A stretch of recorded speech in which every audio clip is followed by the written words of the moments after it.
Time for business news now. Stephen Carroll is on set to bring us that. Stephen, I'm going to start here in France, in fact. The government announcing more help for businesses due to Covid-19. 15 billion euros more will go to shore up the existing government schemes which have been supporting companies and workers over the past year. Finance Minister Bruno Le Maire telling French radio this morning the country is moving beyond the crisis so long as the vaccination campaign continues.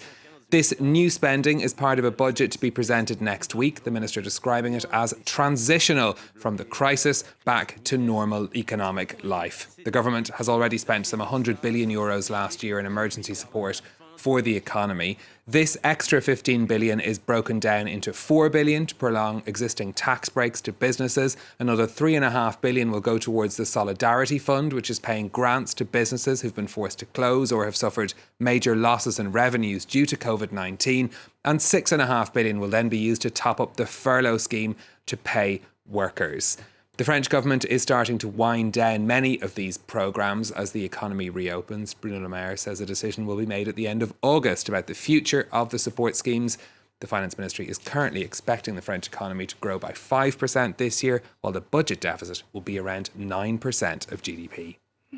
Meanwhile, two major oil companies have moved to cut off payments that would benefit Myanmar's military regime. France's Total and the American firm Chevron have suspended payments from a gas joint venture that would have reached the junta. The move was approved by shareholders at both firms. The companies said they were acting because of the humanitarian situation in Myanmar. The activist group Justice for Myanmar welcomed the move but pointed out this would only affect some of the revenue the junta is receiving from Total's operations in the country.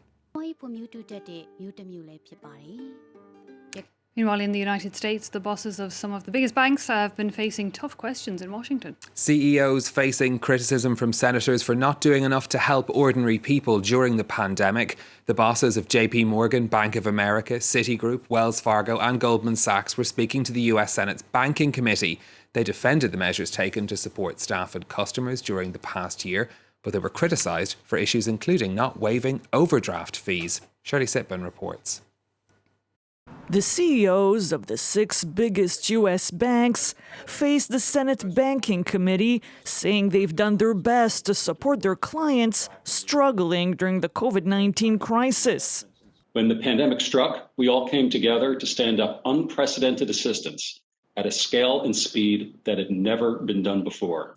They vowed to help rebuild the economy. And we're laser focused on driving a sustainable and equitable recovery from the pandemic.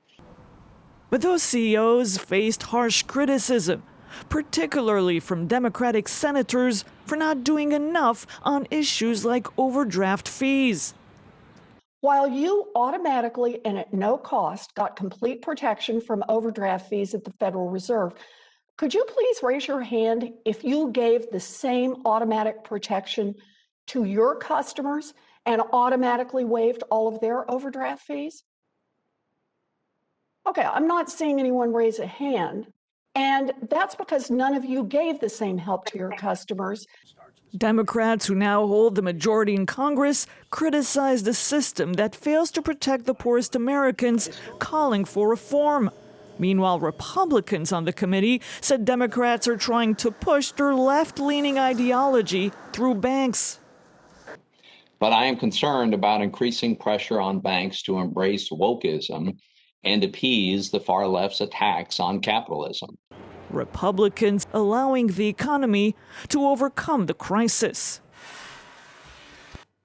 Quick look at what's happening on the markets for you next. European shares starting the day in the red, although no dramatic movements on London, Paris or Frankfurt. Oil and gas companies seeing falls, travel and leisure shares getting some gains. Here in Paris, shares in Airbus up around 5% a short time ago after the aerospace giant announced that it would boost production of single-aisle planes.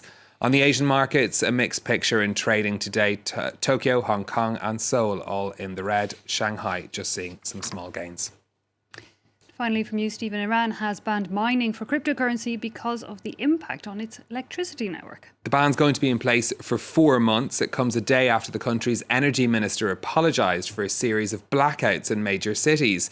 Iranian officials have regularly blamed unlicensed cryptocurrency miners for using vast amounts of electricity. process requires running massive computers for long periods, so is very heavy on energy use. It's estimated that up to 10% of the world's cryptocurrencies are mined in Iran. Well, there's something I never knew. Stephen Carroll, thanks a lot for that business update.